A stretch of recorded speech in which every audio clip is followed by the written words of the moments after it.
The sun was melting over the dry savanna, painting the horizon in burnt orange and gold. The air smelled of dust, acacia, and something else. Fear.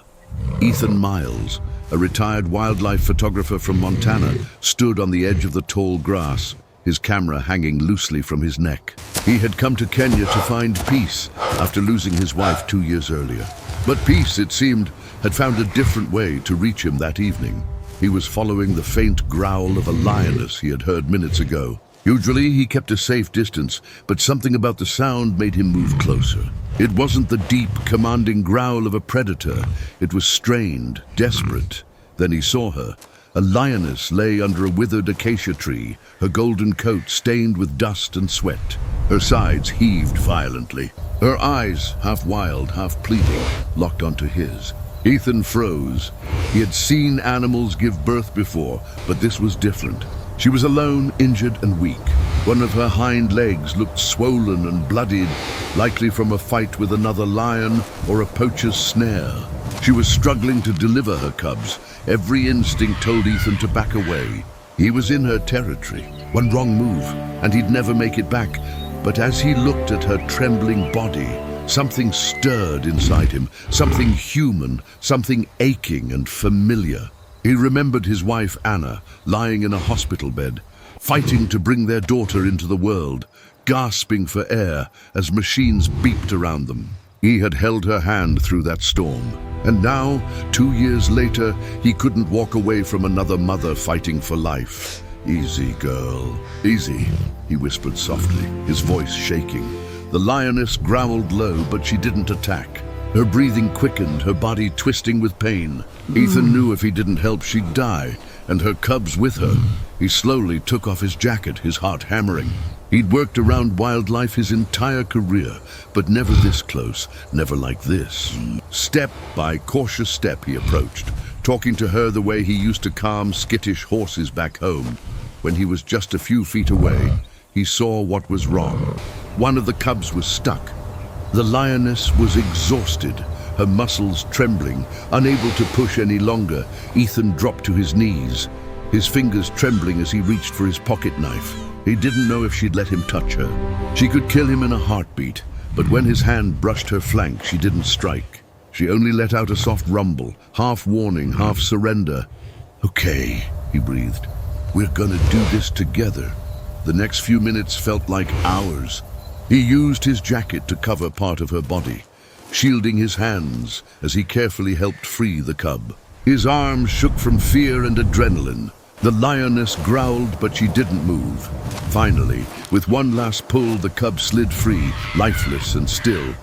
No, no, Ethan murmured.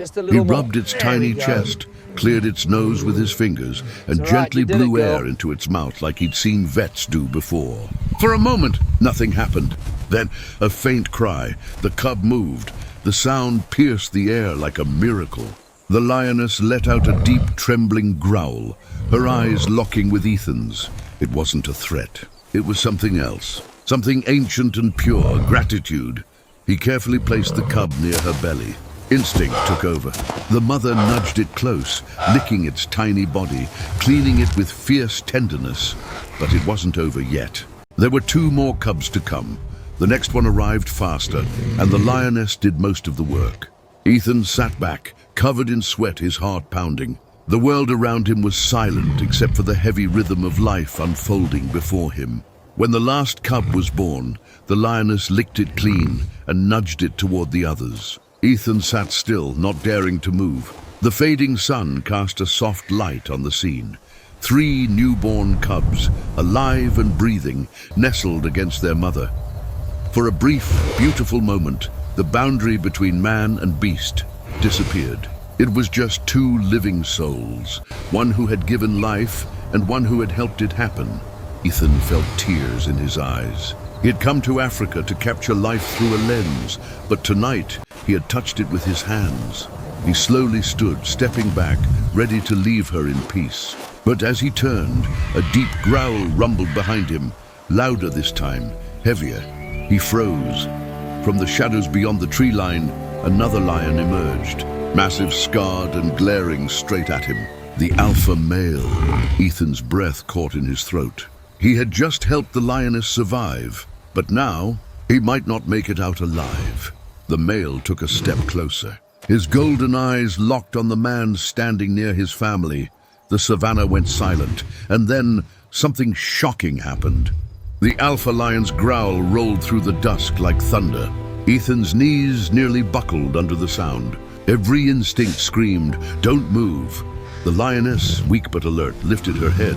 Her golden eyes flicked between the massive male and the trembling man who had just helped save her cubs. Ethan stood frozen, his hands half raised, the scent of blood and dust thick in the air.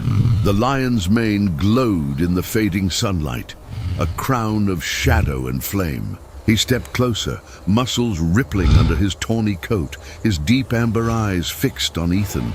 The message was clear. "You're too close." Ethan slowly backed away. "Easy, boy. I'm leaving," he whispered. His voice was low, calm, the way he used to speak to frightened animals in the wild. But then the unexpected happened. Instead of charging, the lion stopped, just a few feet from the lioness. He lowered his head, sniffed the ground, and then turned his gaze toward Ethan again. For a tense heartbeat, neither moved. The world held its breath. The lion took another slow step forward, his eyes softening just slightly as he caught the scent of his newborn cubs. He let out a low rumble, not of anger, but of recognition. His massive head turned toward the lioness, who gave a faint growl in return, reassuring him. Ethan realized something extraordinary. The lion understood. He could sense that this human had not come to harm his mate or his cubs. The male lion stepped closer to his family, brushing his face gently against the lioness's neck. It was a moment of tenderness in the middle of wildness, raw, primal, and beautiful. Ethan didn't dare move, but his fear began to dissolve, replaced by awe. He had spent his life capturing nature through a lens, always separated by distance, safety, and glass. But this was life breathing right beside him. He turned to leave quietly, his boots crunching softly over dry earth. He made it only a few steps before a low sound stopped him again. Not a growl this time, but a deep, throaty rumble. He turned back. The lioness was staring at him, her golden eyes glowing in the dim light. She nudged one of her tiny cubs toward him, just a few inches, almost as if to show him. For the first time, Ethan smiled. "You're welcome," he whispered, his voice breaking. He raised his camera, not out of habit, but out of reverence, and took a single picture. The image would later become one of the most famous of his career. The exhausted lioness lying protectively with her cubs, the alpha male standing guard beside her, and the shadow of a man stepping away into the sunset. That night, Ethan sat by his campfire, hands trembling as he replayed the moment in his mind. He thought about how close he'd come to death, and how close he'd come to something even rarer, understanding. He couldn't sleep. Every sound of the savannah felt alive with meaning. The rustle of grass, the distant call of hyenas, the low, steady breathing of the earth itself. When dawn broke, he decided to return, just once, to make sure the lioness and her cubs were safe. As he approached the same acacia tree, the world was painted silver by morning light. He scanned the clearing. The lioness was gone. So was the male. Only faint tracks in the soil remained. Prints of paws and tiny cub feet leading toward the deeper grasslands. But something else caught his eye. Near where he had knelt the night before, half buried in the dust, was his old leather camera strap, the one that had snapped during the chaos. It had claw marks on it, not deep but deliberate. Almost like someone or something had touched it. He picked it up slowly. The wind whispered through the grass, warm and soft. Ethan closed his eyes, feeling a strange peace fill him. In that moment, he realized something profound. He hadn't come to Africa to find peace. He had come to remember that life, in all its wildness, still trusted him.